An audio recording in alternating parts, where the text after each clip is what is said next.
فیصل عباسی آپ کی خدمت میں سلام پیش کرتا ہے، اس امید، یقین اور دعا کے ساتھ کہ آپ جہاں کہیں بھی مجھے دیکھ رہے ہیں، سن رہے ہیں، بالکل خیر و خیریت سے ہیں اور آپ زیر سایہ ہیں اللہ رب العزت کی خصوصی رحمتوں کے۔ پاکستان میں جو الیکشن کا دنگل ہے وہ سج چکا ہے اور اب مسلم لیگ نون کے قائد نواز شریف صاحب بھی بالآخر باہر آ چکے ہیں۔ یہ ایک بہت بڑا سوال تھا کہ اگر الیکشن ہو رہے ہیں تو مسلم لیگ نون مہم کیوں نہیں چلا رہی، اور پاکستان کے عوام بھی پوچھتے تھے، لیکن جب پیپلز پارٹی کے سربراہ چیئرمین بلاول بھٹو زرداری یہ بات پوچھ لیتے تھے تو پھر اس بات کو اور بھی طول ملتا تھا کہ آیا الیکشن ہو رہے ہیں یا نہیں ہو رہے۔ بہرحال جی، نواز شریف صاحب نے حافظ آباد میں تو بڑا مختصر خطاب کیا تھا، لیکن آج مانسہرہ میں NA-15 میں ان کا جو مقابلہ ہے اس میں وہ گئے، ایک بھرپور جلسہ کیا مسلم لیگ نون نے، اور بڑے بلند و بانگ وعدے کیے گئے جس میں یہ کہا گیا کہ ریلوے ٹریک بھی بنائیں گے، مانسہرہ تک، مظفر آباد تک جائے گا، موٹر وے کو بابوسر ٹاپ تک ہم ایکسٹینڈ کر دیں گے، اور بہت سے وعدے۔ سب سے بڑا وعدہ یہ تھا کہ مانسہرہ میں خوبصورت ترین ایئرپورٹ بنایا جائے گا۔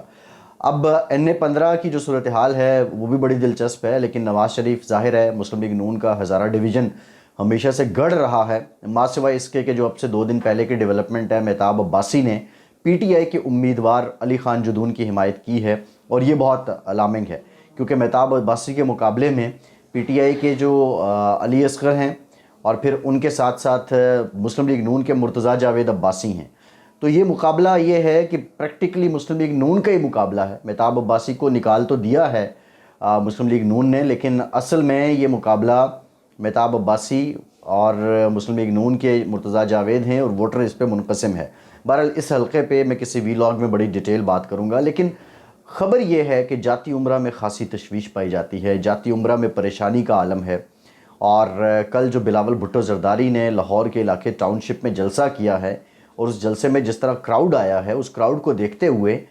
رائیونڈ جاتی عمرہ اور ماڈل ٹاؤن 180 میں خاصی تشویش پائی جاتی ہے۔ کل سے لے کے اب تک مسلم لیگ نون کی جو اعلیٰ قیادت ہے وہ یہ سوچ رہی ہے کہ کہیں انہوں نے غلطی تو نہیں کر دی کہ پرویز ملک مرحوم اور ان کے خاندان کا یہ حلقہ تھا NA-127، شائستہ پرویز ملک کو ٹکٹ نہیں دی گئی، ان کے جو فرزند ہیں علی پرویز ملک ان کو قومی اسمبلی کے لیے یہاں سے ٹکٹ نہیں دی گئی، اور عطا تارڑ جو وزیر آباد سے پہلے الیکشن لڑنا چاہتے تھے، پھر گجرانوالہ میں جب آئے تو بشیر ورک ان کے آڑے آ گئے، کسی حد تک خرم دستگیر بھی آڑے آئے، اب ان کو یہاں پہ ایڈجسٹ کیا گیا، اور یہ جو ایڈجسٹمنٹ ہے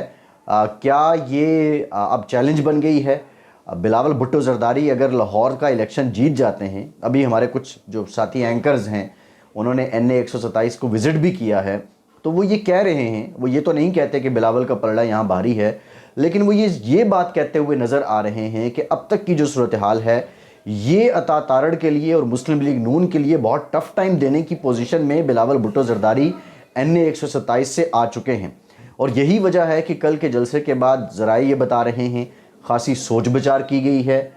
جاتی عمرہ میں بھی، ماڈل ٹاؤن 180 میں بھی شریف خاندان نے سر جوڑے ہیں، اور اب یہ فیصلہ کیا گیا ہے کہ NA-127 میں جو اعلیٰ قیادت ہے وہ بھی جائے گی، اور تمام تر توجہ لاہور میں بالخصوص NA-127 پر دی جائے گی۔ اب بنیادی طور پہ عطا تارڑ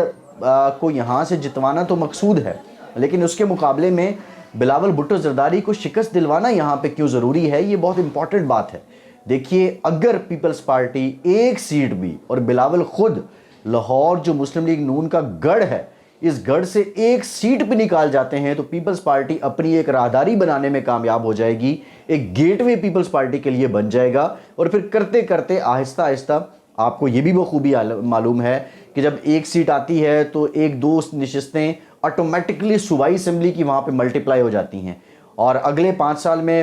حکومت میں ہو پیپلز پارٹی یا اپوزیشن میں ہو اور انہوں نے اس حلقے کو فوکس کیا تو پھر اگلے الیکشن میں لاہور میں وہ خاصی سپیس کور کر لیں گے، اور اگر لاہور میں سپیس کور ہوتی ہے، ایک جماعت کو آپ کا اس کا گڑھ، اس کا گھر، اس کا قلعہ اگر آپ کمزور کر دیتے ہیں تو پھر آپ کی جو سیاست ہے وہ داؤ پہ لگ سکتی ہے۔ بہرحال کل کا جو پاور شو تھا، جس طرح آج مانسہرہ میں پاور شو کیا مسلم لیگ نون نے، ہم اس کی بھی داد دیتے ہیں، وہ یہ دیکھ کے لگتا ہے کہ ہزارہ ڈویژن میں ایک تو جو غلط ٹکٹس کی تقسیم کی گئی ہے پاکستان تحریک انصاف کی طرف سے، وہ حقیقی کارکن جنہوں نے مشکل وقت میں زمان پارک کے باہر بھی بیٹھے رہے، دھرنے میں بھی گئے، کپتان نے کال کی لاہور آؤ تو لاہور گئے، اسلام آباد بلایا تو اسلام آباد گئے، ان مشکل کارکنان کو، ان وہ کارکن جو مشکل وقت میں ساتھ رہے ان کو نظر انداز کیا گیا، اور روایتی کچھ لوگ ہیں جنہوں نے نہ پرفارم کیا، جن کے کریڈٹ پہ کچھ بھی نہیں ہے، ان کو جو ٹکٹ دی گئی ہے، اس کے باعث آج جو جلسہ ہوا یہ بتاتا ہے کہ ہزارہ ڈویژن میں 1 یا 2 نشستوں سے زیادہ پی ٹی آئی کے پاس اب کچھ نہیں آنے والا ہے۔ اور بہرحال لیکن بات لاہور کی ہو رہی تھی، تو لاہور میں بلاول نے پریشان کیا ہے مسلم لیگ نون کو۔ ایک اور بڑی امپورٹنٹ بات ہے، سوشل میڈیا پہ ایک ٹرینڈ چل رہا ہے، ایک اور 9 مئی۔ یہ ٹرینڈ کیوں چلایا جا رہا ہے اور یہ ٹرینڈ کیوں چل رہا ہے، اس کے پیچھے بات چیت کیا ہے؟ دیکھیے 9 مئی کا جو دن تھا اس کو ہم اپنی جو پاکستان کی سیاسی تاریخ ہے اس میں ایک سیاہ دن کے طور پر سمجھتے ہیں، اور جس طرح انسٹالیشنز پہ، ملٹری انسٹالیشنز پہ حملے ہوئے، اس سے بڑھ کے پاکستان کے جو شہداء ہیں،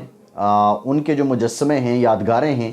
ان کے ساتھ جو برتاؤ کیا گیا، پھر لاہور کے جناح ہاؤس میں بانی پاکستان قائد اعظم محمد علی جناح کا جو گھر ہے اس کے ساتھ جو رویہ اپنایا گیا، جو توڑ پھوڑ کی گئی اور اس کی جو بے حرمتی کی گئی، اس لحاظ سے پاکستانی قوم یہ سمجھتی ہے، ایک سیگمنٹ کو چھوڑ کے قوم کا ایک بہت بڑا حصہ آج بھی یہ سمجھتا ہے کہ ہم کسی طور پر بھی نہیں کہہ سکتے کہ 9 مئی 2023 کا دن پاکستان کے لیے ایک عام دن تھا یا یہ خوبصورت دن تھا، یہ ایک سیاہ دن کے طور پہ ہی جانا جاتا ہے۔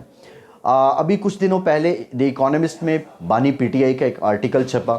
اور اس آرٹیکل میں انہوں نے وہی باتیں کی، ماں سوائے اس کی ہیڈنگ کے علاوہ اس میں اور کچھ بھی چینج نہیں تھا۔ لیکن ایک بات جو بڑی امپورٹنٹ ہے، پی ٹی آئی نے 2018 میں نعرہ لگایا تھا 2 نہیں 1 پاکستان، اور آج پی ٹی آئی یہ شکوہ کرتی نظر آتی ہے کہ ہمارے ساتھ جو برتاؤ ہو رہا ہے اور ہمیں لیول پلینگ نہیں فیلڈ مل رہی ہے، یہ ہمارے ساتھ ہمارے ساتھ ایک مختلف برتاؤ ہو رہا ہے، ہمارے ساتھ پاکستان کی دیگر جماعتوں کی طرح رویہ نہیں اپنایا جا رہا، ہمیں وہ موقع نہیں مل رہا اور ہم کسی اور پاکستان میں رہ رہے ہیں۔ پھر ساتھ ہی ساتھ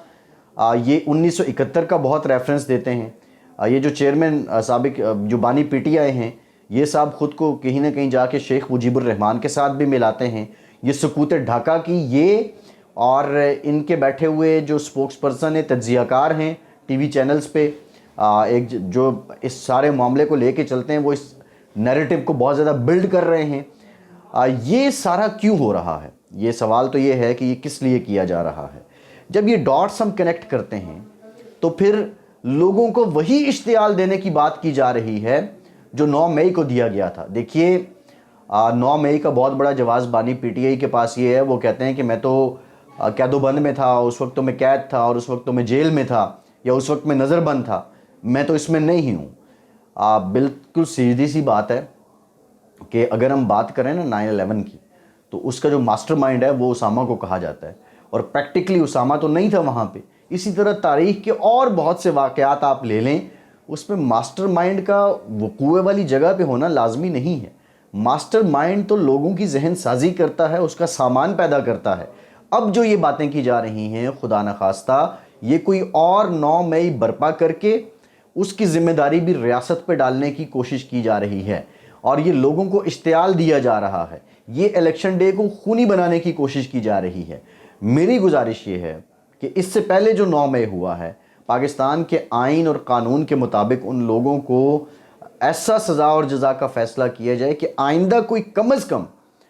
اس ملک کے شہداء کے ساتھ ایسا کرنے کی ہمت جرت نہ کر سکے۔ 9 مئی کیا، اس کے بعد نیریٹو بنا دیا کہ یہ ریاست نے خود کیا، یہ کہاں کا انصاف ہے؟ اس کے بعد دلائل اور جواز اور باتیں کی جا رہی ہیں۔ تو یہ جو مشینیں چل رہی ہیں، اور بانی پی ٹی آئی جو اس کا آپریٹر ہے، ان مشینوں کو رکنا چاہیے۔ میں آپ کو خبردار کر رہا ہوں، پیشگی اطلاع دے رہا ہوں کہ یہ اسی سلسلے کی کڑی ہے، اور پھر ہیومن رائٹس کی جو باتیں کر کے پاکستان پہ پریشر بنانے کی کوشش کی جاتی ہے، پاکستان کے IMF پروگرام کو رکوانے کی کوشش کی جاتی ہے، GSP+ کو بات کی جاتی ہے، لیکن ساتھ ہی ساتھ ہیومن رائٹس کے ساتھ جب انٹرنیشنل مانیٹرنگ ایجنسیز مانپتی ہیں تو وہ رول آف لا بھی مانپتی ہیں۔ سوال یہ ہے میرا پاکستان کی عدلیہ سے کہ کیا 9 مئی پاکستان میں رول آف لا کی پاسداری کو عیاں کرتا ہے اگر ان لوگوں کی سزا اور جزا کا فیصلہ نہیں ہوتا، یا 9 مئی کے لوگ اس طرح چھوٹ جاتے ہیں تو پھر پاکستان کا تاثر ایک بنانا ریپبلک کا جائے گا؟ یہ وہ لوگ ہیں جو لیگل فٹرنیٹی سے ہیں، جو وکلاء ہیں، جو ہمارے معزز عدلیہ کے لوگ ہیں۔ یہ سوال میرا ان سے ہے۔ بہرحال یہ جو سارا ماحول بنایا جا رہا ہے، یہ 2 نہیں 1 پاکستان والی بات جو میں نے آپ سے کی ہے، یہ اب جو بات کی جا رہی ہے، میرا تو سوال یہ ہے، بنیادی مقصد یہ ہے کہ آپ نے وعدہ کیا تھا کہ آپ ایک پاکستان بنائیں گے، آپ نے جوڈیشری کو مستحکم کرنا تھا، آپ نے ریاستی اداروں کو آزاد کرنا تھا، وہ کیوں نہیں ہو سکا؟ وہ وعدے کیا محض ویسے ہی تھے کہ 1 کروڑ نوکریاں 50 لاکھ گھروں جیسے؟ وہ محض وعدے ایسے ہی تھے کہ $10 بلین ہم لے آئیں گے اور آ کے فلاں کے منہ پہ مار دیں گے؟ یقیناً یہ وعدہ ایسا ہی تھا۔ اگر آج آپ شکوہ کر رہے ہیں، اول تو یہ تصویر کا ایک اور رخ ہے، یہ تو پروپیگنڈا ہے، لیکن آپ کا شکوہ کیا آپ کو منہ نہیں چڑھا رہا کہ حضور آپ نے ہی 5 سال پہلے یہ وعدہ کیا تھا کہ 2 نہیں 1 پاکستان؟ فیصل عباسی کو اجازت دیجیے۔